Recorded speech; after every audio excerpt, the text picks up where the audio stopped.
welcome to MetalTalk. Today I'm here with Ben Ward from Orange Goblin. Hello Ben, how are you? I'm very well, thank you very much. Thanks for having me.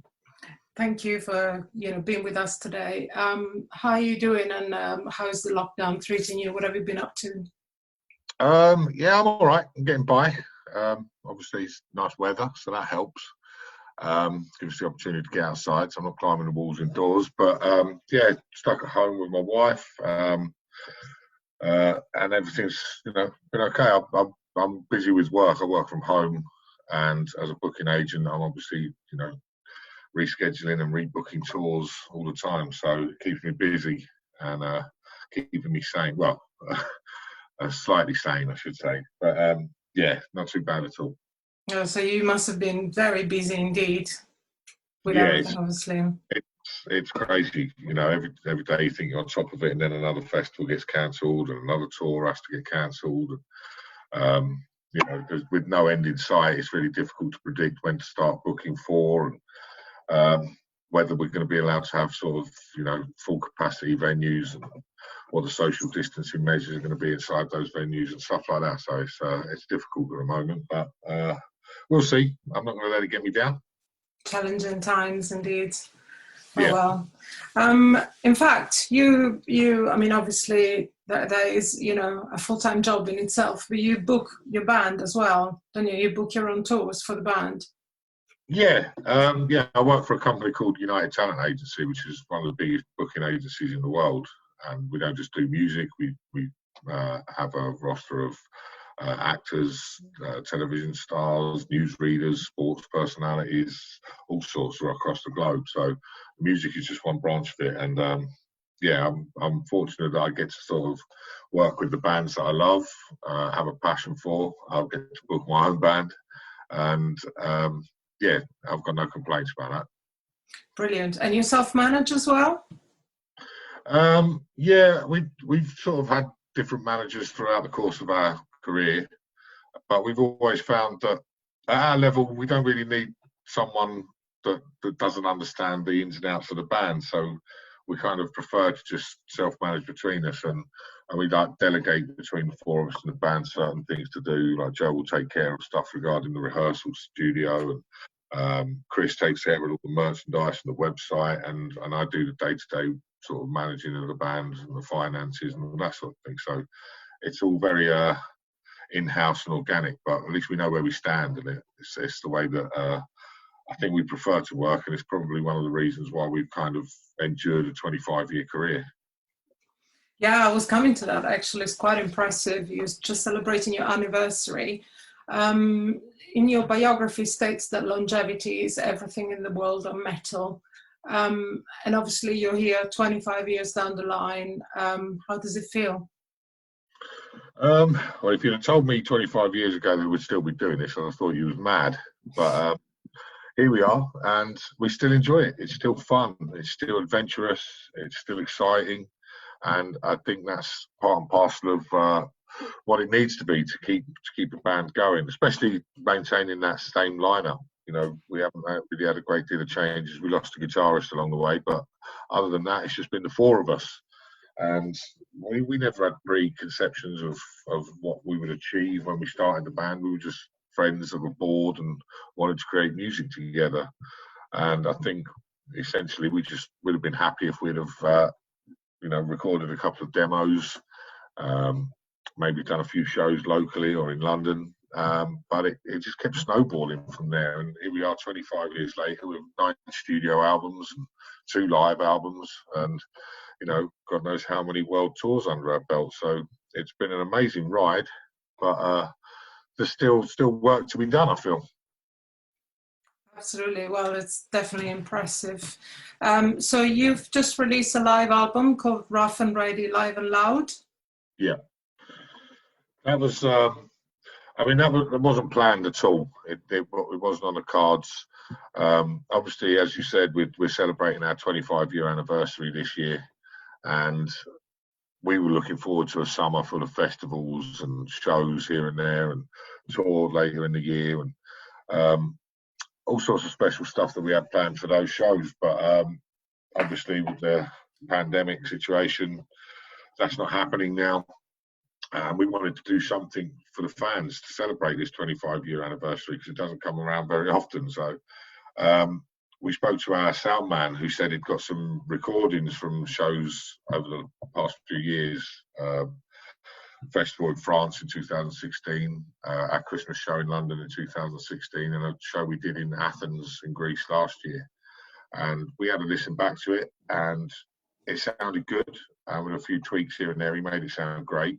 And we realised that the songs across those 3 recordings were a really good representation of the band's output over those last 25 years. There's little bits of every era of our career, so it was quite a fitting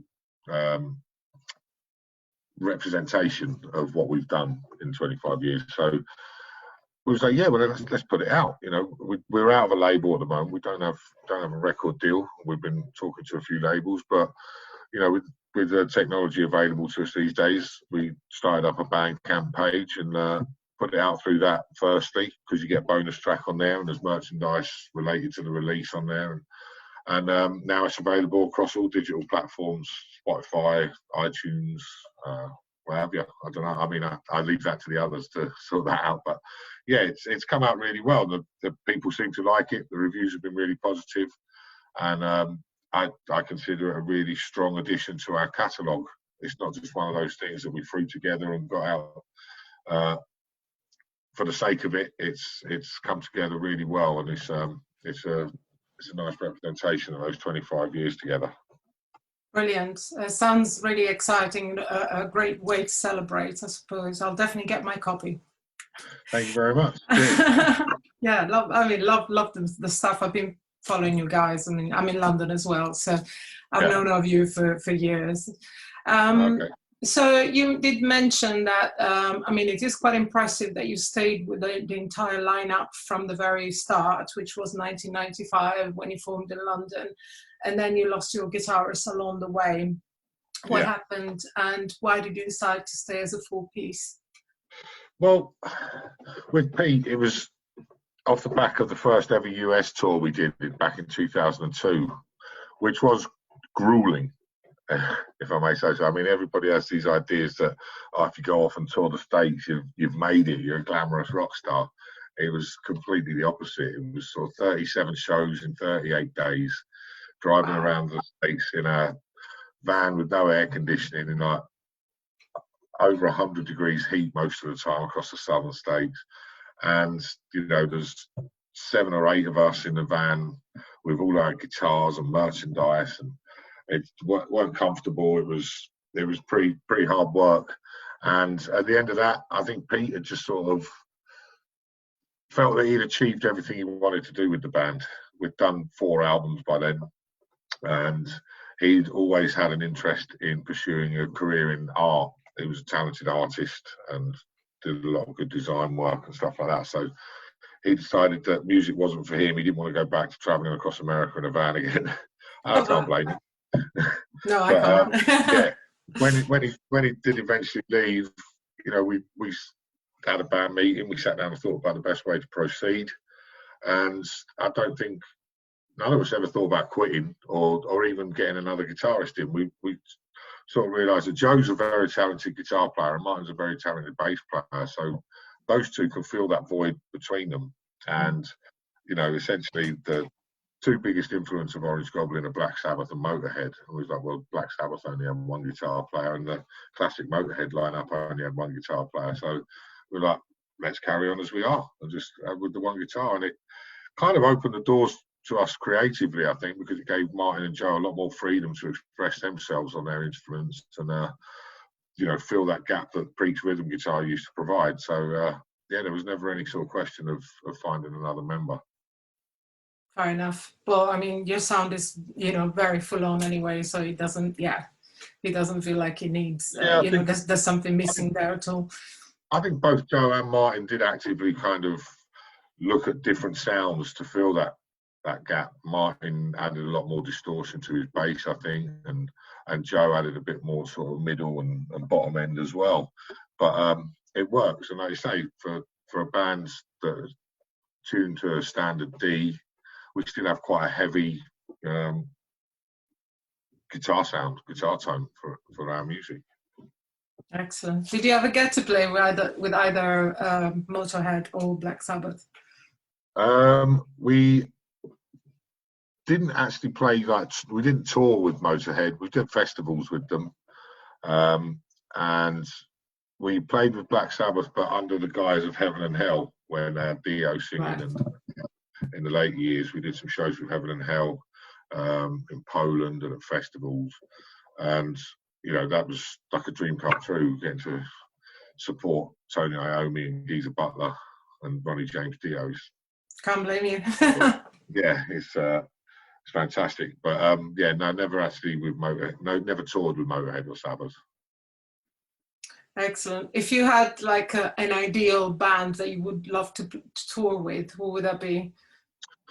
These days, I'd probably say Iron Maiden.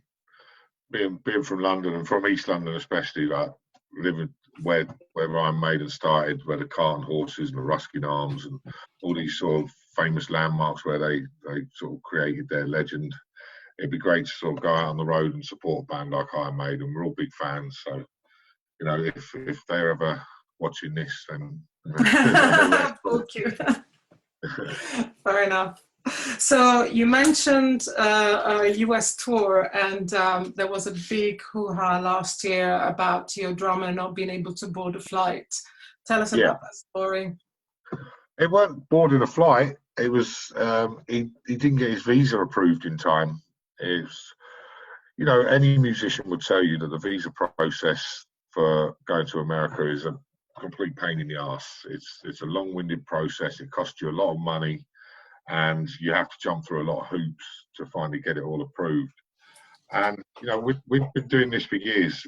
We'd had these issues that it was always difficult, and you have to turn up at the embassy at certain times and have appointments to meet the right people. But last year, maybe it was because of the sort of new administration under Trump, I don't know. It was it's just Chris got asked to complete a lot more questions and provide a lot more information than we usually do. And he played ball. He did everything that was asked of him. He got all the stuff to the authorities in, you know, ample time for it to be approved. But as the sort of start of the tour approached, we realised it wasn't going to happen, and it was only like about 3 days before we were due to fly to New York. Chris was like, oh, I'm going to have to sort of, you know, accept that this ain't happening for me, and the rest of us had to try and work out what we could do. If we'd have cancelled at that stage, it would have bankrupted the band and probably been the end for us, because we'd already invested so much money in crew, equipment, the flights, visas, accommodation, and everything else that you have to think of in these circumstances. So Chris sort of said, you guys go and do it. Go and do the shows. Make sure we don't lose that investment. We found a drummer called Chad Walls, who had previously played with Exciter and the Skull, and amazing, like, talented drummer who's done a lot of session work because of his ability to pick up material really quickly. And we met up with him in New York. We had a sort of 5-hour rehearsal session in a studio in Manhattan with him, and you know, 2 times through the set he nailed it, and it down pat. So, you know, the tour ended up being quite successful. We had some great times. We only did 6 shows. It was only like New York, Chicago, a festival called Muddy Roots. We did 2 shows in Texas, in Dallas and Austin, and then the final show in LA. And it was great. But now we've got these 2-year visas. Chris was finally approved, obviously, like 3 weeks after the tour ended, his visa came. No way. Like, yeah, you're free to go to the States now. And he's like, well, it's a bit late. But he's got that 2-year visa, so we're looking to go back at some point, somewhere along the line. Wow.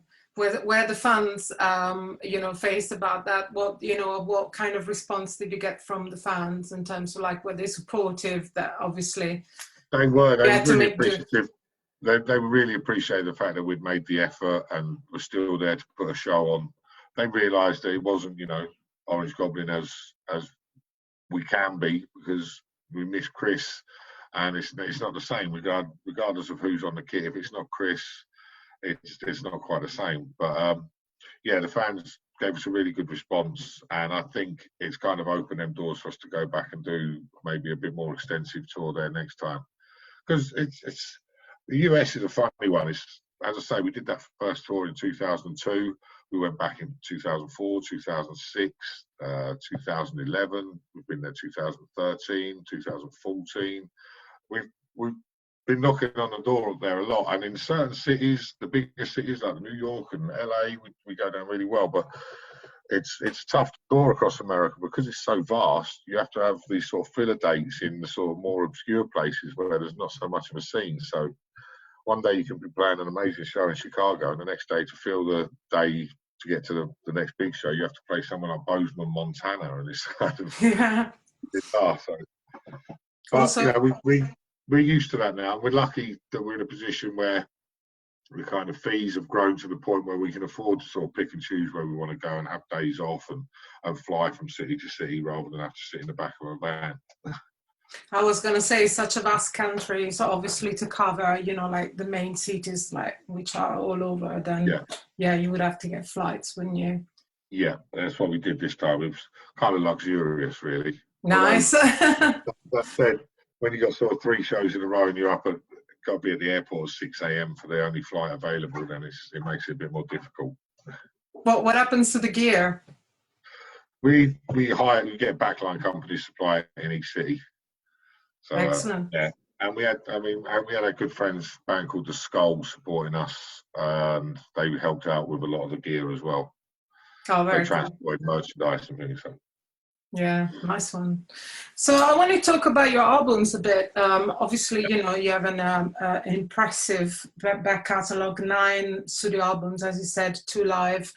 You started as what they would define you as a stoner / doom, even space rock. And then at some point there was an impression like going a little bit more mainstream, adding, you know, just more kind of like ordinary hard rock type of sounds.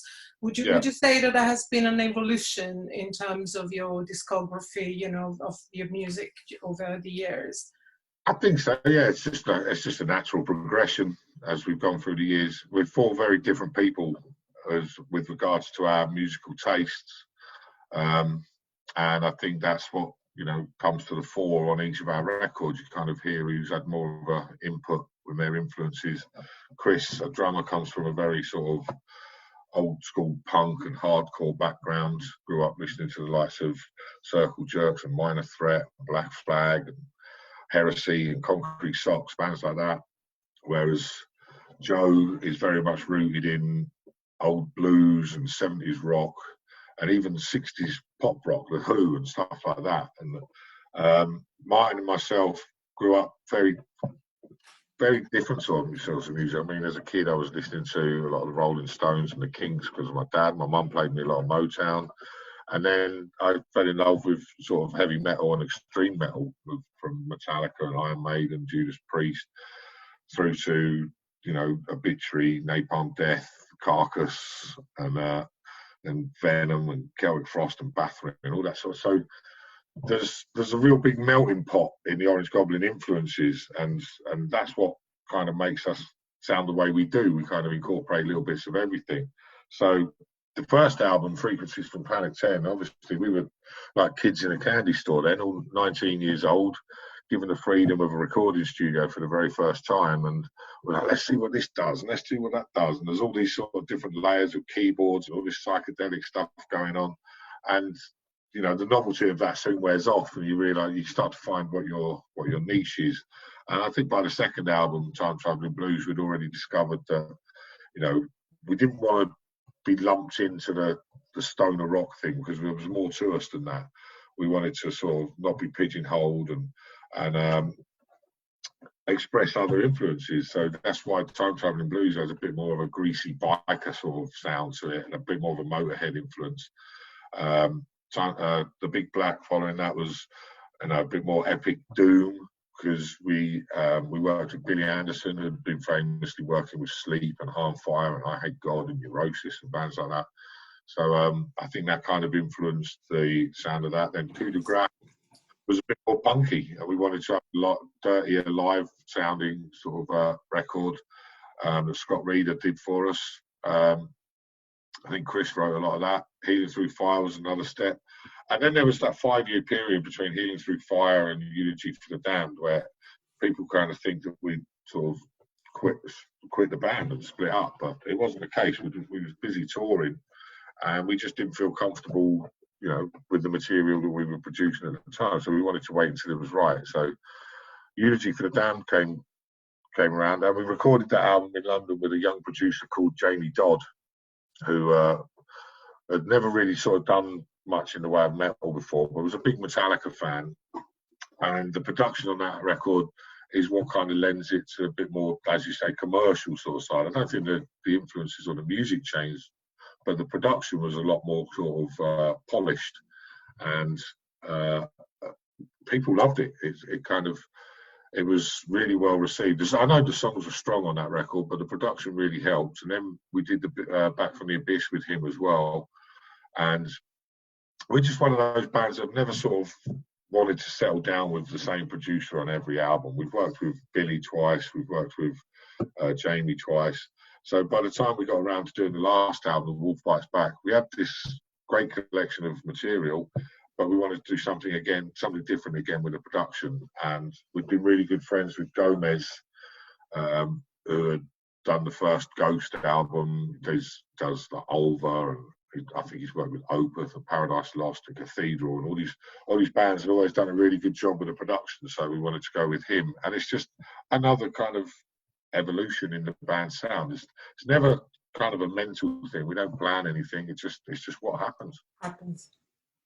Fair enough, makes sense. I think it's great though to have that kind of openness, you know, in terms of being open-minded about different styles and drawing from different you know, things, and not just being narrow-minded about, oh yeah, it has to be metal and that's it. Exactly, yeah. We've always had the philosophy that if something sounds good, we're going to use it. If it's something we like, whether it's kind of southern rock or blues or doom or punk or metal, if it's good and it excites us and we want to put it into our music, then we'll use it. We're not going to be afraid to say, oh, we can't have that in there, that doesn't sound like Orange Goblin. It's the fact that we've, you know, I like to use the phrase that by ripping off so many people, we've actually created something quite unique. Your own, yes, very true, yeah. your own sound. But I mean, we all have it some way, so yeah. Would you say there is you know, when do you feel that there was a specific moment where you felt that you made it as a band? You played obviously lots of tours. I wouldn't say made it, because we're still skinned and we still have to work day jobs. So. Fair enough. I know what you mean. There's certain points in your career where you realise that it's taken a sort of the next step, and you know, when you first see your shop. When you first see your album in the shops, you go to HMV on Oxford Street or something, and there's an Orange Goblin CD sitting in the racks in amongst all your sort of bands that you used to idolise. You think, wow, that's pretty cool. And then you go on tour. You know, we went on tour with Cathedral across Europe, went to Japan with them, and you start to think, wow, this is pretty special. And then when you tour America, and then when you go back and do a headline tour, and you start seeing your name in the lights above the venue, it's quite a cool feeling. And then, you know, as I say, doing tours with the likes of Heaven and Hell, we've supported Alice Cooper, we've toured with Dio, we've toured with Down, we've toured with Clutch, we've toured with St. Vitus, we've Queens of the Stone Age, with Danzig, Monster Magnet. We've been really lucky to sort of tour with all these amazing bands, and we've performed at festivals across the world, all the biggest stages, you know, Hellfest, Resurrection, Sweden Rock, Wacken Open Air. Played the main stage at Download Festival, played the main stage at Bloodstock Festival. We've played the Soundwave Festival across Australia. We opened the main stage at Ozfest in California a couple of years ago. And that's, you know, when you get asked by Sharon Osbourne to be like the only British band on the main stage that day, it's kind of like, wow, this is pretty cool. So yeah, we've had a very fulfilling career, and you know, we don't take it for granted. We realise we're lucky to be in the position we're in, but we know we've worked hard for it. We've never quit. We've never we're just like any other band. We get shit reviews, and we have people telling us that we shouldn't be doing what we do. But you know, it's like water off a duck's back. You just sort of take it with a pinch of salt and get on with it. Yeah, you can't please everybody, can you? Exactly. No, Yeah. I wouldn't want to. No, fair enough. Absolutely. You did something pretty amazing, pretty impressive. In December 2016, you started a fundraiser when the staff from Team Rock were being laid off because Yeah. of the company folding. Tell us about that. Well, it was actually my wife's idea. We was receiving text messages and seeing things on social media from people that we consider friends of ours that work at Team Rock as journalists, whether it's at Metal Hammer or Classic Rock. These are people that we used to sort of socialise with at the Crowbar or Big Red or wherever it might be. And we found out that a couple of days before Christmas, they'd all been made redundant and we're getting no severance pay or anything. We're basically dropped into shit. And we were like, well, what can we do to help these people? And my wife said, well, let's start this fundraiser to see. And we thought, yeah, that's a pretty good idea, but you know, how much of a reach is this going to have with the limited number of people we know? So we started out, and we had sort of an idea that it'd be great if we could raise £5,000. It just took off from there. Within the next few days, my phone wouldn't stop buzzing with donations coming through, and all of a sudden, a week later, it was in the national news. It was huge, and we raised something like £90,000 in total, and it was a really good indication of how strong and how unified the rock and metal scene can be when things like that occur. I think a lot of people give rock and metal a bad rap because they think we're all sort of Satan worshipping hooligans that just like to take drugs and get drunk, which there's nothing wrong with that. But there's a very humane side to the community around rock and metal, because we've always felt like, with the outsiders in society.